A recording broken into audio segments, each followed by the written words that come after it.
Okay, welcome back to another episode of VGRestore. Today I got this NES Toploader off eBay and the seller sent a message and hopefully I'll get it to work. Okay, I've already connected everything and now I'll put in the game and see what symptoms I get. It seems to be truly dead. There's no screen flicker, nothing. I'll even adjust the RF cable here, maybe I'll get something, but still nothing. Okay, I'll start by opening this thing up. There's only 4 screws on the bottom, and then we'll go from there. Now I noticed these screws are already partially unscrewed, so it leads me to believe that someone was already working on this unit.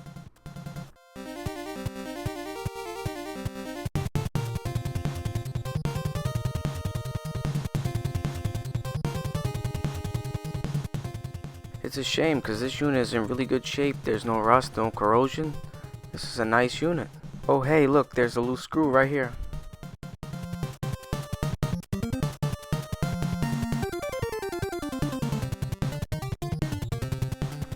It looks like the heatsink screw. It's the one that connects the 7805 to the heatsink, and sure enough it is. Somebody took this apart and then put that screw back. Yeah, I still don't see anything wrong. I have to take this part further. Now there are 5 more screws, 2 of them are silver and they go on the cartridge connector.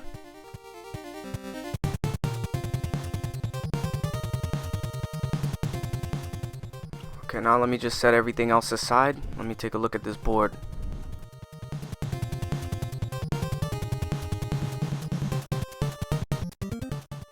And there really is no rust on this unit.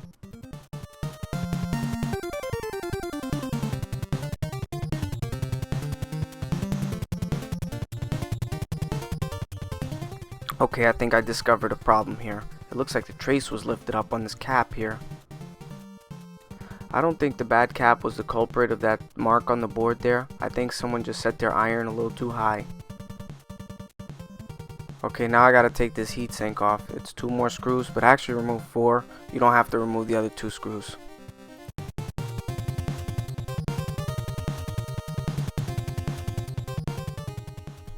Now that the heatsink is off, I can look at it better. Usually when these things don't give any sign on the TV, it's usually a faulty 7805. It could even be the power jack that's bad, or even the main cap. Since the cap had a trace that was lifted up, I'm going to pay closer attention to the main cap. Right here is the diode bridge rectifier. And here's the inductor, and right next to the inductor is the 7805 voltage regulator. Now any one of those 4 could be faulty, so I'm going to test to see if we get voltage on the inside. It does look like we're getting 9 volts, so we can rule out a faulty plug. Okay, since there's a lifted trace and a burn mark on the board, I'm going to focus on the main cap, just in case this cap did generate the heat to burn this, and then I'll test it off camera. Okay, I'm just going to use 91% alcohol and just scrub the board a little bit here.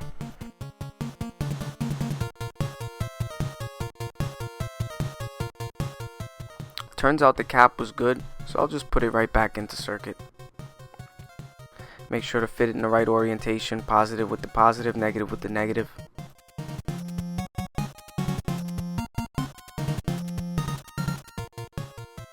Okay, next I'm going to focus on that diode bridge rectifier. I'm just adding a little bit of solder here, so when I use my desoldering gun, it's easier.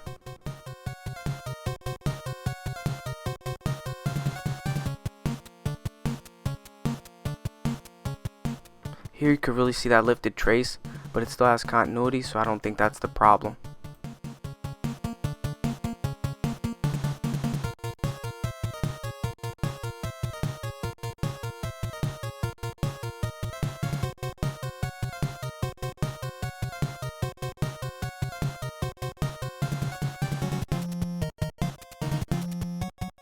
And the bridge rectifier should lift right off.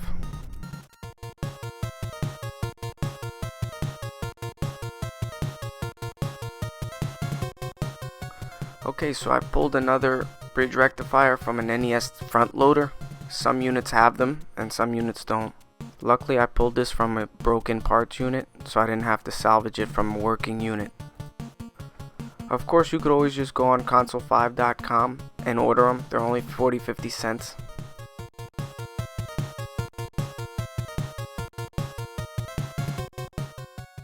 So I'll just solder it in place and hope for the best.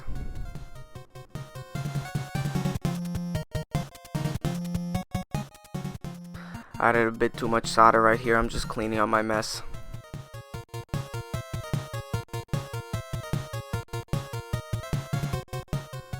So let's finally test it. Put the game in and flip the switch, and it works. Great. So the problem was just the diode bridge rectifier. So that's another common fault. So I guess you can add that to your troubleshooting checklist. So now I'm just going to reassemble the heatsink here and add the screws for that.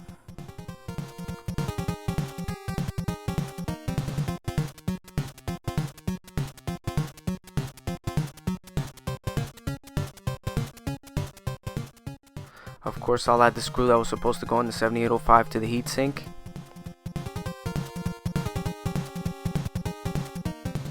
I'll also add the 2 screws I took out that I didn't have to take out.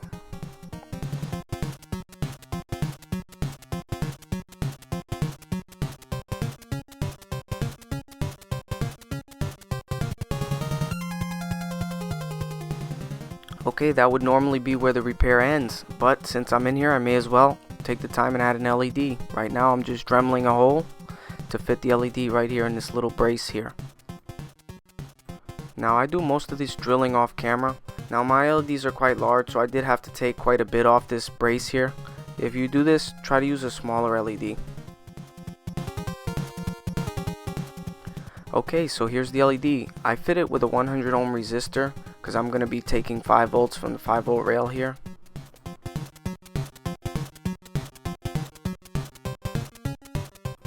Okay, so right here I add fresh solder to these pins so they can hold these wires better.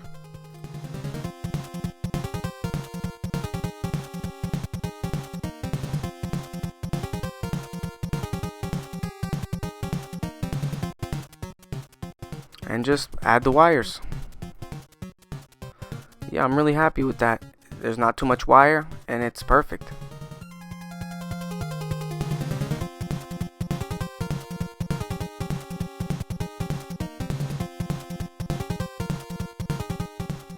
Now it's time to test to see if it works. And sure enough, it does. And that's actually quite bright. But it's hidden under a red shroud, so you want as much light to illuminate through. Okay, so now it's time to reassemble this thing. Of course, this shield here and the 5 screws.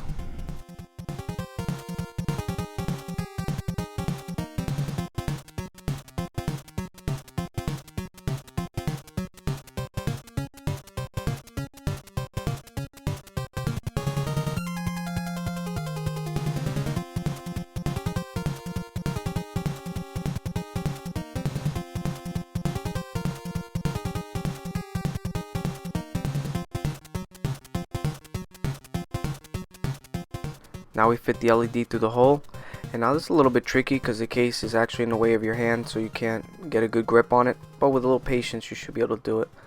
And snap the power button in. Now make sure the power button lines up with the switch position on the bottom, and it should work. Now we need 4 more screws and let's close this thing.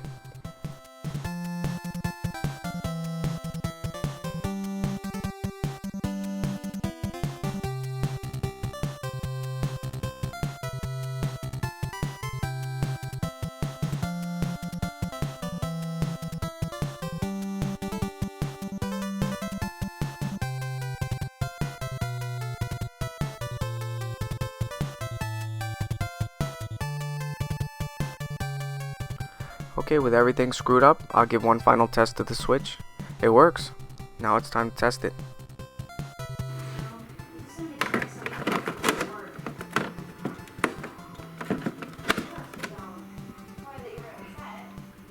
Okay, now for the moment of truth. It works. Nice bright LED, great picture, and great sound.